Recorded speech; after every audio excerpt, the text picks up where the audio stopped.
Hey guys, happy to see you here again. இன்னைக்கு நம்ம என்ன பார்க்க போறோம் அப்படின்னா மேக்ஸ்வெல்ஸ் செகண்ட் ஈக்குவேஷன் பார்க்க போறோம்.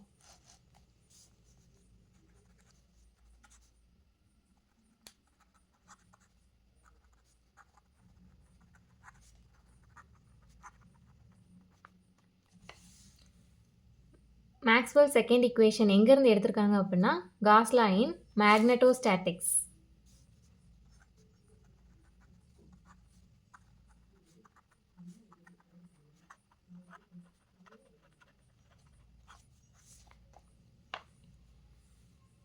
ஒரு க்ளோஸ்டு சர்ஃபேஸில் இருக்க மேக்னெட்டிக் ஃப்ளக்ஸ் வந்துட்டு எப்போவும் ஜீரோவாக இருக்கும்.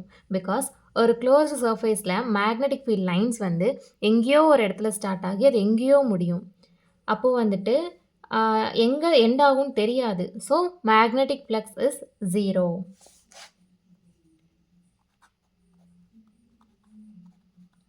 இதை வந்துட்டு நம்ம ப்ரூஃப் பண்ண போகிறோம். ஓகேவா? என்ன சொன்னேன்? Magnetic flux equal to zero. இதை ஃபஸ்ட் ஈக்குவேஷன் வச்சுக்கலாம். சேம் ஒரு க்ளோஸ்டு சர்ஃபேஸில் இருக்க ஸ்மால் சர்ஃபேஸில் மேக்னெட்டிக் ஃபீல்டோட மேக்னெட்டிக் ஃப்ளக்ஸ் ஜீரோவாக தான் இருக்கும்.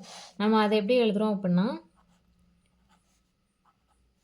Closed surface integral B vector dot ds vector equal to 5.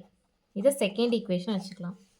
இப்போது இது ரெண்டையும் நம்ம ஈக்குவேட் பண்ணுறோம். Equation 1 equal to equation 2. அப்போ நம்ம எப்படி எழுதலாம் அப்படின்னா closed surface integral B vector dot ds equal to 0 அப்படின்னு எடுத்துக்கலாம். இதை நம்ம தேர்ட் ஈக்குவேஷனாக வச்சுக்கலாம். இப்போது நம்ம சர்ஃபேஸ் இன்ட்டு வால்யூம் கன்வெர்ட் பண்ண போகிறோம். அப்படின்றப்ப பை காஸ்